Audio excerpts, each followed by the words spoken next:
If you guys have any half-dollar coins, Kennedy half-dollar coins, you want to look up close with your coin microscopes for these types of errors that can make the coin extremely rare and valuable. So welcome back to Couch Collectibles. Hope you guys are having an awesome day as always. This first coin here is a 1964 Kennedy half-dollar coin that sold for $103. Now this has a broad strike, so you can see the thickness around the rim of the coin and how it looks kind of stretched out. Well, that is a result of the broad strike taking place here. Now, this coin is also 90% silver, so always save these coins from 1964 because they are always going to be worth a lot more than 50 cents, their face value. I mean, even if it didn't have an error, this is $12 to $15 coin all day long. So $103 for that coin. This next coin has a clipped planchet. This error kind of speaks for itself. The coin ended up selling for $139 at auction. Moving on to another clip, but this is a ragged clip taking place at the bottom of the coin by the date. This Kennedy half-dollar coin sold for $159 at auction. These are things that you can look for on other denominations of coins as well, not just half dollars. So moving on here to a 1964 silver half-dollar that was struck onto a cracked planchet. As we zoom in there, you guys can see the cracked planchet. This coin sold for $169. Now this is where you get your coin microscopes out and inspect your coins very closely, because if you find something like this, it can add a lot of value to your coin. Now, we have coin microscopes, coin loops available at the link in the comments below this video. So if you guys want some coin deals, coin supplies, I have that all available for you guys at the link in the comments. Now, this coin here has a doubled die obverse. It's the 1964 D mint mark. You can see doubling on Kennedy's hair. Now, you also want to look for doubling on the lettering of the coin, as well as the date of the coin. So really strong doubling there, and you might not be able to see it with the naked eye. So you really want to get a coin microscope or coin loop in the comments below. As we go there, you guys can see those images, the doubling there. We'll come back to that in just 1 second. So if you guys want some free silver, click that link in the comments below. Sign up today, download the Whatnot app. I'm giving away a ton of free silver coins. It's literally free silver. All you have to do is click that link in the comments below. I'm live every single Tuesday and Friday night at 7 p.m. Eastern time, only on the Whatnot app. So once you download the app, you get the $15 off your very first purchase. You can purchase coins, purses, shoes, whatever you want. It doesn't even have to be from my stream. It's all up to you of how you use your $15 credit. And then you can continue to come into my streams every Tuesday and Friday night, and you can get in on the free giveaways. You don't even have to buy anything to get in on the giveaways. You just have to be watching live. So hit that link in the comments below and get your free $15 credit today. Now this next coin here is a 1964 D mint mark. So the D mint mark on these coins will be on the reverse of the coin. As we zoom in there, you can see that. That means that the coin was minted at the Denver Mint. And this coin sold for $432. It does not have any mint errors or anything. The reason it sold for that price is because it is graded at a mint state 67. So if there's not many of these coins graded at a 67, that's what makes it valuable. Top coin collectors want the highest graded example of each coin in their collection, and they will pay to have it. Now, something else you want to look for with your coin microscopes is a D over a horizontal D, but that is not it. You also want to look for a QDO.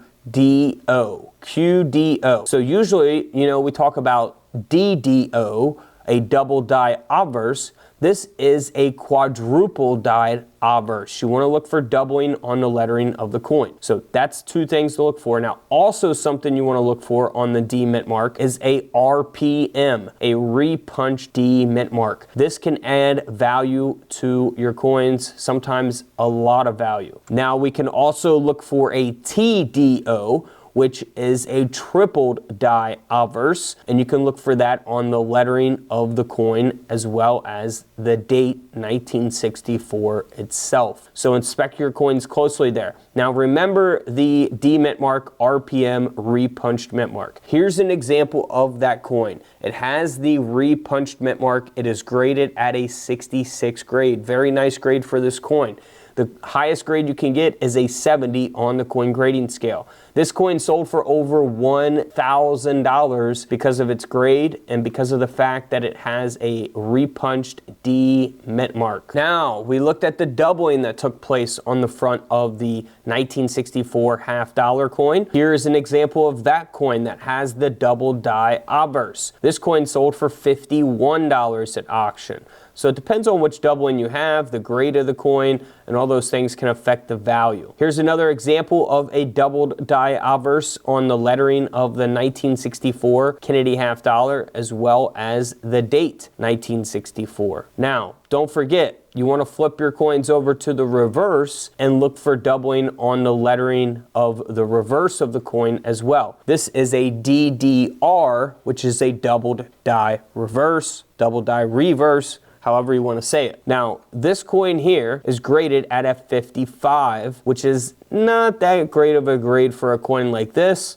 Could be a good grade for other coins or key, certain key date coins or some older coins, but they made a lot of 1964 Kennedy half dollars, so there's plenty of them at an AU 55 grade. But this coin does have the double die reverse doubling on the back of the half dollar, and this coin ended up selling for around $75 at auction. Moving on to a 1964 no mint mark, so Philadelphia mint, that is at a very high grade, a 67 star or 67 plus grade. This coin sold for over $57,000 because this is the highest graded example to my knowledge of this particular coin. The highest grade again you can get is a 70. This is at a 68. The highest graded example of the 1964 Philadelphia minted Kennedy half dollar coin. $57,000 for 50 cents. Not bad on the profit there, right? Now, next up is a lamination error taking place on the obverse of a Kennedy half dollar coin.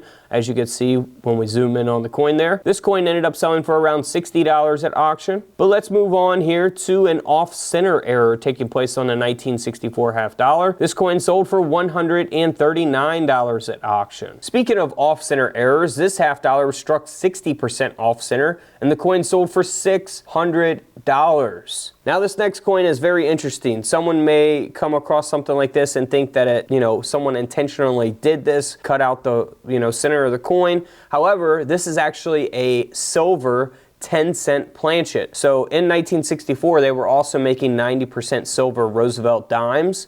This is a dime planchet, so a dime design was supposed to be struck onto this, not a half dollar design. But because the half dollar design was accidentally struck onto a dime planchet here, the coin sold for $2,400. Not bad, over $2,000 for a coin mistake. Here's a similar case here. In this case, Kennedy half dollar design was actually struck onto a quarter planchet. So we'll see a little bit more of the Kennedy design here, but still, this is a rare mint error. It's not supposed to be on a quarter planchet. It's supposed to be on a half dollar planchet, right? But because it's not, this coin sold for $1,800. Now, in 1964, we also have proof coins. This is graded at a perfect proof 70 grade. Cannot get any better than that. That's why the coin sold for nearly $2,000 at auction. Now, we looked at the QDO, quadruple die obverse, earlier. Now, this is taking place, a QDO, quadruple die obverse, on a proof Kennedy half dollar coin. And this coin sold for $134. This next half dollar coin has a strike through. So this is a mint error that you see taking place over there on the obverse of the coin. That adds a little value to the half dollar, and this coin sold for $84 as a result. Here's a different type of strike through. We have a coin that was struck through, it looks like a piece of string or a thread. You can see it going through the cheek of Kennedy, a little circle there. Through the ear. This coin, unfortunately, has been cleaned. So do not clean your coins. It will take away a lot of value from them. This coin could have sold for hundreds of dollars, but because it was cleaned, the coin only sold for $90 at auction. Here's another strike-through error where the reverse of the half dollar coin was struck through reading and it was detached from the edge of the coin. So this coin ended up selling for $384. Here's a big strike-through on the obverse of the coin, struck through fibers on this Thomas Kennedy half dollar. This coin sold for nearly $800 at auction. So always inspect your coins closely, guys. You never know what you may find out there, especially with your coin microscopes, coin loops, which I do have available at the link in the comments below with those coin deals. So feel free to hit those links. And don't forget to subscribe in the middle. Feel free to check out the videos to the left of me. And until tomorrow, I'll see you guys in the comment section below. This is Couch Collectibles, and this is where I disappear.